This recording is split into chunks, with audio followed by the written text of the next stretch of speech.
Hello everyone and welcome to the channel. In this video, I will show you exactly how to add reviews to Godaddy website. First, log in to Godaddy and open your website builder. After that, go to the page or section where you want to display reviews. Here, click Add Section, select Testimonials or a similar option.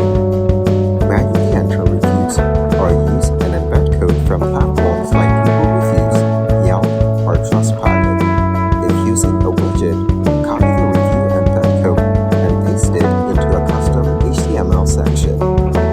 Now, save and publish your site, then check if reviews are displayed.